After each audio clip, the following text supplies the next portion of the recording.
welcome back to our channel, Champagne with the McLeans. All right, so today we're actually talking about long distance dating. The ghetto.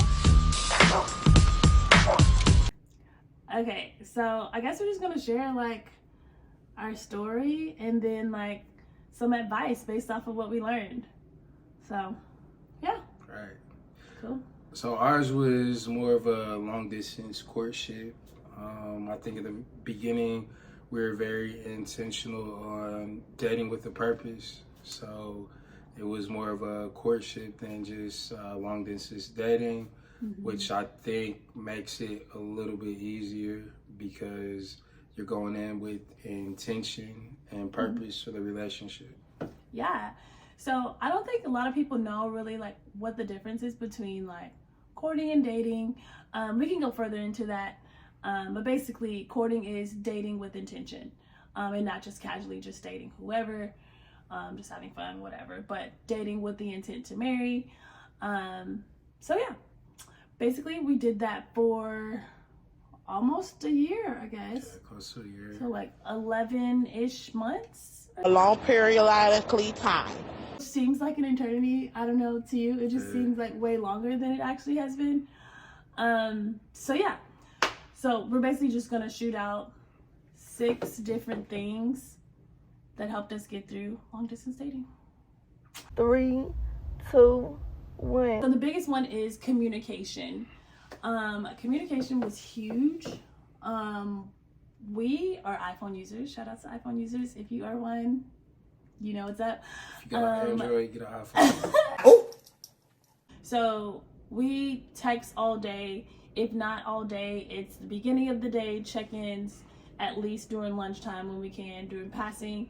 And then at the end of the day, we're like FaceTiming and like catching up on each other's day, seeing how your tasks went for the day or whatever. But communication is the biggest one because obviously you're in 2 different locations. You don't see each other as much. So like communication is the biggest thing to like keep you connected. Once we started texting, it like seemed like it never stopped. Like our text message thread, it seems like it's just one long conversation, you know. Yeah. Really no gaps in between it, you know. The fact that you have to want to talk to this person, you know. You can't see them, so you get to explore a lot of different things other than just seeing each other hanging out. You get to go into more depth with learning your person. Yeah, like getting to know them, like who they are. But yeah, it just builds like just more closeness, really. 2, realistic expectations. So going into it, I think I dated long distance before. Were you? I don't remember. No, so this was his first time being in long distance relationship. This was my second time. So like I kind of knew what to expect, but like he didn't. And so like being realistic on like this is not a regular dating like experience where we see each other like every day. We get to talk every day, whatever. Go on dates. That's like another big thing. Having expectations of like what does it look like for me to be able to like date you even though we're not in the same city. So that was like really big. I don't know, just like making sure we didn't blindly go into it of just like, oh, I like you, you like me, let's be a thing. But like, what does this actually look like? Go together now? Real bad. I don't think that I would date anyone long distance, but it being a courtship made it completely different because it was a lot of transparency and intention to be able to get to where we're at now. And I think that's what made it a lot easier and a lot seamless is, you know, having an end game to it and not just being like, oh, I'm gonna come up and see this person or have them come down and not really sure where it's going or talking about where it would go going into it. Yeah, so that's super important. So like having like a goal on obviously when the distance is going to end is super important, just because one, long distance isn't for everybody, and it's also not easy. So if you know that that's something that you're willing to like pursue and go through, having like a realistic timeline and like legit dates and like goals with your partner of like, okay, we're gonna date for this long, we're gonna get engaged, we're gonna get married. Having realistic timelines of what that looks like, whether that's within a year, whether that's in 2 years, just knowing what's comfortable for you and your partner, what works for y'all, is really big. Do you, boo-boo? So next one would be trust. Trust. Yeah. Trust, it has to be a foundation of trust, especially courting, dating, long distance. Has to be trust in any and everything. And I think we have a good foundation of trust. And I think that that's what's afforded us to be in the afforded us the opportunity to be exactly where we're at today, which is in this engagement era. Yeah. So like outside of just like long distance relationships, I think it's just important to just trust your partner in general. Because if you don't trust them, what's the point of dating them, really? Yeah. But it's mostly important when you are in long distance, just because you're not in the same room with them day in and day out. So just trusting that your partner has your best interests at all times, in your presence, outside your presence, whatever. Just trusting your partner. Know that they have you always in mind. So my favorite part is planning visits. One of our like favorite, well, I can speak for myself, one of my favorite memories is like planning a road trip. So we would at least plan like 2 visits, whether I would go to you, you would go to me, or we would meet somewhere and go like on a trip together. That's like so fun. So one, it kind of gives like, it mixes up the schedule of like the mundane of just talking on the phone all day, every day. You have an actual like event to look forward to, like, oh my gosh, this week was so hard, this day was so hard, but like I can't wait until I see my partner and we get to do this activity or go to this place and have experiences together. That's something that like I truly like loved. I know for us, this is not recommended for everybody. Use this against me. You have your disclaimer. We took a road trip from Dallas to Minneapolis, which essentially turned out to be 24 hours on the road. It's crazy. And we drove. So that was like crazy, but honestly it was like one of my favorite memories actually, like during our like dating season, because we got to spend so much time together, which I mean, it's definitely a luxury to be able to spend time with your partner just in general in dating, but like for us, I felt like it meant so much more just because 90% of our dating life we're separate. And so yeah, planning visits is huge. The road trip, long road trips are a great way to test compatibility as well. Being in the car for someone for 24 hours, like you gonna know if it's gonna work or not.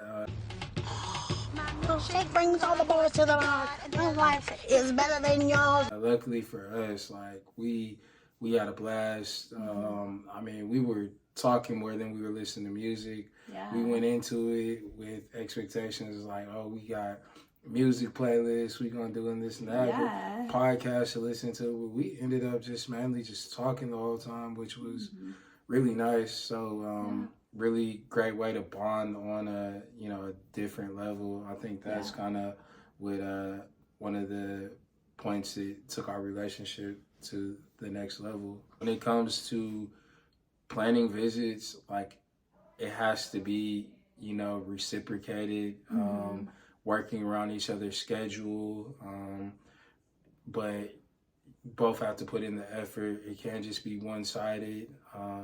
For a little while, Jazz was coming down to see me more than I was able to come up and see her. But since we've been engaged, I've been coming up once a week. Yeah, like once a week, so it's like you got to be willing to put in, the effort, reciprocate it. And sometimes it might be one person coming to see the other person because of scheduling. And then, you know, the next season, it might be you doing, you know, more traveling. Yeah. So one of the biggest things is staying positive. I know for me, it was like, oh my gosh, my love languages are physical touch and quality time. And the whole long distance thing defeats the whole purpose of you like fulfilling your love language in those ways, just because like it's complete difference. Yeah. You're just starving yourself of like those things. But just staying positive, knowing that like this relationship is something that's important to me and I want to work towards it. I know it's not something that's going to be forever. And just staying positive about the whole experience makes you actually enjoy the dating season.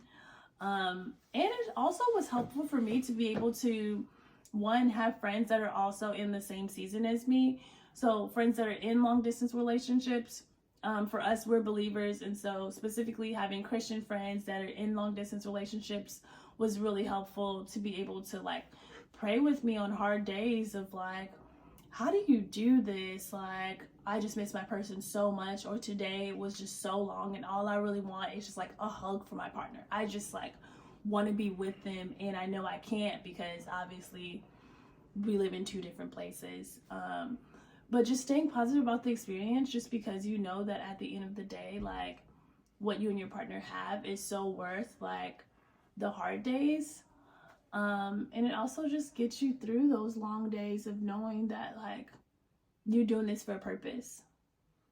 So yeah. One of the things that helped me is, you know, putting that date on it of, you know, hey, the courtship is not something that is intended to be a long process. So that helped me out a lot, as opposed to going into it with a lot of ambiguity. First of all, you're throwing too many big words at me. Okay, now, because I don't understand them, I'm going to take them as disrespect. Not knowing, you know, where you stand or, you know, what, you know, the other person's intentions are, or not stating your intentions. Once you go into it knowing that, hey, you know, we're dating with the purpose and the intent to get married, it makes it a lot easier because you know that it's not like, it's just something that's temporary and, you know, we'll be coming together as one. Yeah, the distance is going to close eventually. So what I say is like, home is whenever we're together. And so we know that at the end of this, we're both becoming home. Absolutely. To each other. And so that's just something that's just so, one, encouraging to me. And like, it just makes it more exciting to know that like, this is so worth it. I get to finally close the gap. You know, it's exciting. Definitely worth it. Yes, stay positive, y'all. That's huge, huge, huge. Definitely harder to say than actually do, but like, keep pushing. This train gonna keep on rolling. Last point is self-care. One of my ultimate favorite topics. Learning to take care of yourself during the process of being in a long distance relationship. Something that I'm huge and very passionate about is taking care of your mental health, moving your body every day. So I make it an intent, even if it's 15, 20 minutes a day, to move my body. Go for a walk, go do some yoga, do some Pilates, hit the gym, making sure I'm being active and taking care of myself, just because some days just are hard. They're really hard, and you don't have your partner there to help you out to make it through the day. Like, yeah, you can be on the phone with them or FaceTime, but like physically not having that partner in that space to help you go through those hard days can be hard. So like making sure you're taking care of yourself, you're eating, you're taking mental health breaks from social media, whatever that may be, to help you take care of yourself. That's huge, because it ultimately affects your relationship and how you show up for your partner. And so, yeah, what are some of your favorite ways to practice self-care? A big way of self-care for me is, no matter how busy I am, taking 1 hour of the day to just do something that I thoroughly enjoy doing. That could look different from day to day, but I like to take time to find something that I like to do or I want to do that day, because no matter what, you know, tomorrow's not promised. So nothing matters if you don't wake up the next day. So you got to actually take time and be present and just do things that you actually enjoy to do. Those bills aren't going to matter. That job's not going to matter. Nothing's going to matter if, you know, you're going to see the next day. So take time to do something that you enjoy to do, or pick up the phone, call somebody you love, talk to people, pour into people, and let people pour into you. Yeah. Cool. All right, y'all. So that's all we had. 6 ways on how to survive long distance with your partner. Thank you so much for watching. Don't forget to like, comment, and subscribe. And we'll catch you guys in the next video. Bye.